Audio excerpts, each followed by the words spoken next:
Нурес каналында жаңылыктар топтому. Акыркы сааттардагы жаңылыктар менен тааныша алыңыздар. Биздин каналга жазылып, видеого лайк басып, жаңылыктар менен өз убагында кабардар болуп туруңуздар.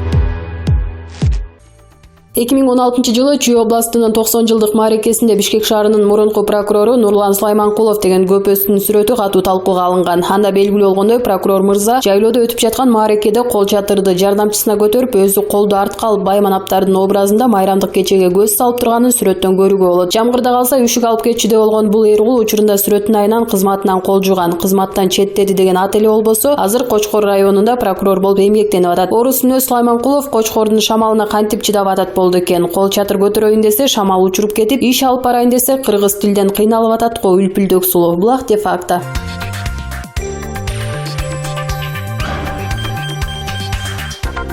Ош базарына жакын жердеги үйлөрдүн биринен эркек кишинин жансыз денеси табылды. 8-ноябрда болжол менен саат 18:45-те Краснознаменный көчөсүнүн жашоочуларынан милицияга билдирүү түшкөн. Бул тууралуу Бишкек шаардык ички иштер башкармалыгынан билдиришти. Маалыматка ылайык, Ош базар тарапта жашаган жашоочу көчөдө жаткан бет жылынып алсын деген максатта аны үйүнө алып кирген. Бирок ал өзүн начар сезе баштаганда тез жардам кызматын чакырткан. Дарыгерлер келип, анын каза болуп калганын аныкташкан. Маркумдун туруктуу жашаган жери болгон эмес. Учурда милиция кызматкерлери анын аты жөнүн такташууда.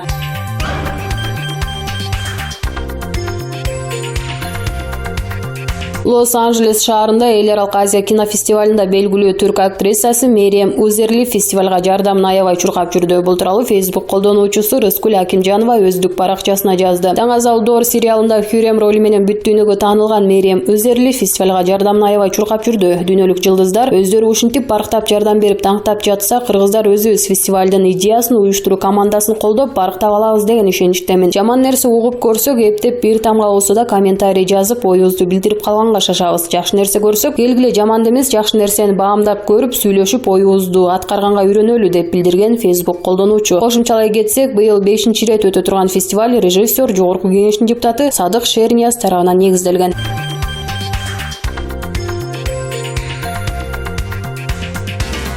Коом саясатташып кетти. Кайда барбай эки адамдын башы бириксе эле кеп кылганы саясат. Бири экинчисин шыбап кетиптир, экинчиси үчүнчүсүн муштап салыптыр дегендер. Бирок күнүмдүк тиричиликте кызыктуу окуялар андан көп. Жогорудагы окуучунун үй тапшырмасы мындай алып караганда жөп-жөнөкөй эле билим тармагында күнүмдүк боло турган иш. Бирок социалдык тармакта тараган бул дил баянды дагы айрымдары саясатка аралаштыргандар болду. Себеби Сапар Исаков убагында Максим Бакиев менен бир командада болуп, экөөнү дос катары кабыл алгандар четтен чыккан. Анткени менен кийинчерээк эки достун жолу эки ажырым болуп, сулуу сөзгө бай Сапар мурдагы президент учурда бир топ кылмыштарга шектүү катары айыпталып жаткан Алмазбек Атамбаевдин тилин таап кеткен эле.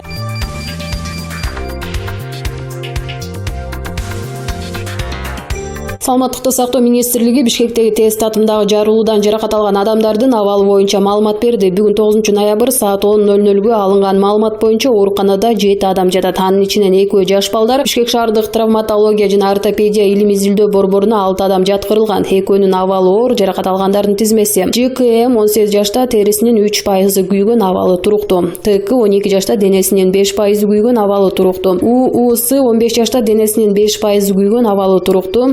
17 жашта, денесинин 12% күйгөн, абалы туруктуу. ББ 26 жашта, денесинин 30% күйгөн, абалы оор, жандандыруу бөлүмүнөн палатага которулду. АБ 30 жашта, денесинин 25% күйгөн, абалы оор, жандандыруу бөлүмүнөн палатага которулду. Мындан сырткары 29 жаштагы БК токсикология бөлүмүндө жатат. Ал түтүнгө ууланган, абалы туруктуу. Бейтаптар дарыгерлердин көзөмөлүндө бардык дары-дармектер менен камсыздалган. Эске салсак, 8-ноябрда саат 13:40 чамасында Бишкектин чок ортосунда тагыраагы Эркиндик бульвары менен Чүй проспектисинин кесилишинде тест татымда жарылуу болгон. Кырсыктан 14 адам жабыркап, ал жерде иштеген бир кыз каза болгонун билдирди. Жаракат алгандардын 7 жаш балдар.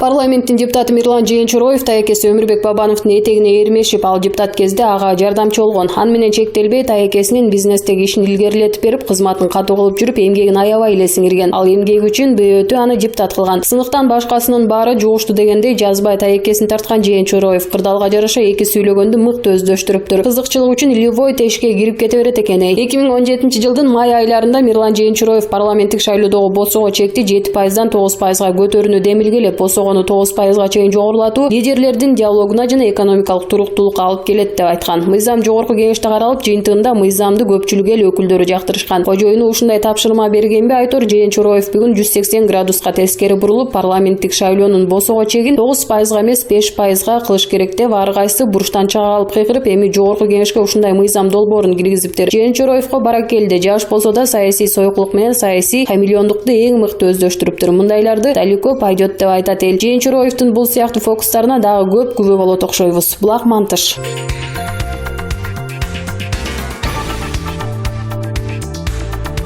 Болот Шер деген депутатыбыз да өлү оригинальный адам. Эми сүйлөгөнүн айтпай эле коелу. Тим эле көркөм окуу боюнча сынакка катышып жаткандай таасир калтырат. Бирок баарынан укмуш кылыгы али жоопсуз калганына эл да балким өзү да түшүнбөй атса керек. Эсиңиздерде болсо керек, жердеш иниси Өмүрбек Бабанов өкмөт башчы болуп турганда мародёрчулук чуусу чыгып, ага Болот Шердин да аты аралашкан. Ошондо Боке иниси Өмүкеге окту белекке берип катуу кеткен. Мына менин алдымда 2 ок турат. Эгер менин мародёрчулукка тиешем бардыгын анда мен ушул 2 октун бирин өзүмө кадайм, эгер тастай албасаң деп аягын табышмак өтүрүп, бир окту конвертке салып Бабановго берип жиберген. Ошон менен октон да, Болот Шерден да, Бабановдон да дайым жок. Ошол октун тагдыры кандай болгонун гезит аркылуу сурап коелу дедик эле. Булак де факто.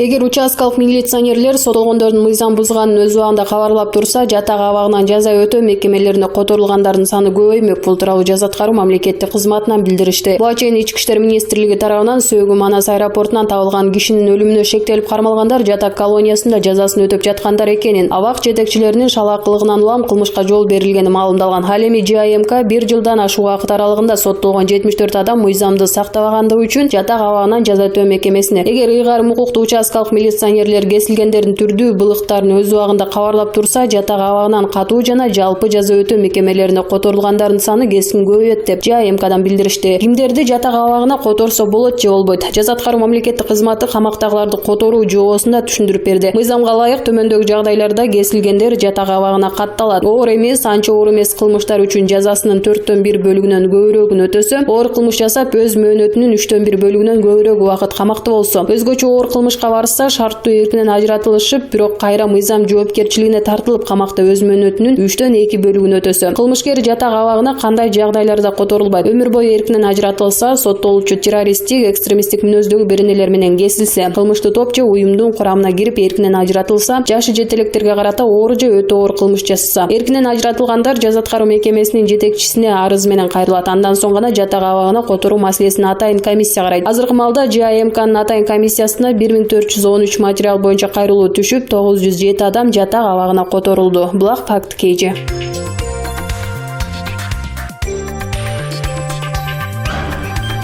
7-8 август күндөрү Кой Таш айылындагы окуяларга байланыштуу сотко күбө катары бир эмес 3 жолу чакырылып, бирок баруудан баш тарткан экс-президент Атамбаевди сотко күч менен алып келүү операциясы өткөн. Ошол окуяга баа берүү боюнча мамлекеттик комиссия түзүлгөн эсибизде. Комиссия өз ишин жыйынтыктаганы белгилүү болду. Маалыматка ылайык, комиссиянын чечими жакынкы күндөрү чыгат. Андан соң жогорку кеңешке жөнөтүлөт. Бирок комиссиянын чечимине кол коюу маселесине келгенде кызык жагдай жаралды. Комиссиянын мүчөсү Клара Соронкулова каршы добушун берсе, дагы бир мүчөсү Жаркынбаев кол коюудан баш тартты. Дагы бир мүчөсү Исмаил Исаков келбей койду. Эске сала кетсек, 29 августта Кой Таш окуясын иликтөө боюнча мамлекеттик комиссия түзүлгөн. Вице-премьер-министр Жеңиш Разаков комиссиянын төрагасы, жогорку кеңештин депутаты Бакытбек Райымкулов комиссиянын төрагасынын орун басары. Ал эми комиссияга жогорку кеңештин депутаттары, өкмөт өкүлдөрү, коомдук ишмерлер кирген. Булак факт KG.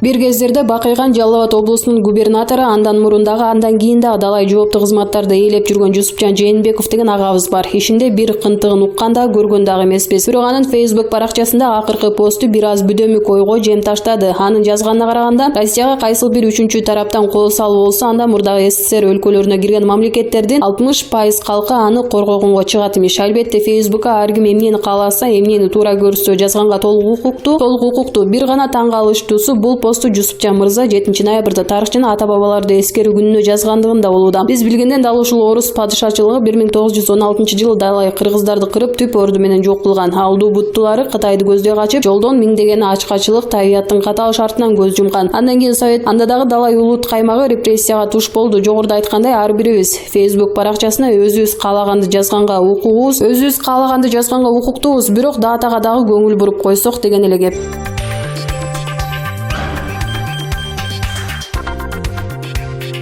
Түркменстандын президенти Гурбангулы Бердимухамедов Кумса дарыгерге байланыштуу окуя коомчулукка кеңири жайылып кеткени үчүн улуттук коопсуздук министри Лайлим Бердиевке катуу сөгүш берди. Азаттыктын Түркмен кызматы бийликтеги өз булактарына таянып, президент жаш дарыгер Касымберди Гараевдин жагдайын чет өлкөлүк басылмаларда чагылдырган үчүн түркмөндөрдүн эл караган бетин жер каратты деп жалданганын билдирди. Кесиби боюнча дарыгер Бердимухамедов мындай окуя врачтардын арасынан чыккан үчүн катуу ачууланган. 24-октябрдан бери дайын дареги билинбей жаткан 24 жаштагы дарыгер кардиолог Касымберди Гараев 6-ноябрга караган түнү үйүнө кайтып келгени белгилүү болгон. Ал өткөн айда Кумса экенин, сексуалдык азчылыктын өкүлү болгон үчүн кодуланып жатканын жана зордук зомбулукка кабылганын айтып, коопсуздук себептеринен улам алгач анын маеги Камил аттуу адамдын атынан жарыяланган. Касымберди Гараев 24-октябрда Ашхабадка милицияга чакыртылган боюнча дайын дареги билинбей жаткан. Мындан улам Азаттыктын Түркмен кызматы Гараевдин аты жөнүн ачык жарыялоого аргасыз болгон. 6-ноябрда кечинде алгач Касымберди Гараевдин атасы Азаттыктын Түркмен кызматы менен байланышып, кабарчылар менен уулун сүйлөштүргөн. Анда өзүн Кумса деп атаган дарыгер буга чейин айткандарынын баарын төгүнгө чыгарып, Азаттын Түркмен кызматынын кабарчылар менен маектешкенин танган. Буга чейин Human Rights Watch жана сексуалдык азчылыктардын укугун коргогон бир катар уюмдар Түркмен бийлигинен дарыгер Касымберди Гараев тууралуу маалымат берүүнү, эгер ал камакта болсо тез арада бошотуп, эмне себептен камакка алынганын түшүндүрүүнү талап кылып жаткан. Түркмөнстанда кумсалык үчүн кылмыш жоопкерчилиги каралган. Жыныстык азчылык өкүлдөрүнө каршы жасалган зомбулук тууралуу маалыматтар тастыкталбай же төгүндөлбөй келет. Мурдагы Союздук республикалардын ичинен Өзбекстанда да кумсалык үчүн мыйзам боюнча кылмыш жоопкерчилигине тартылат.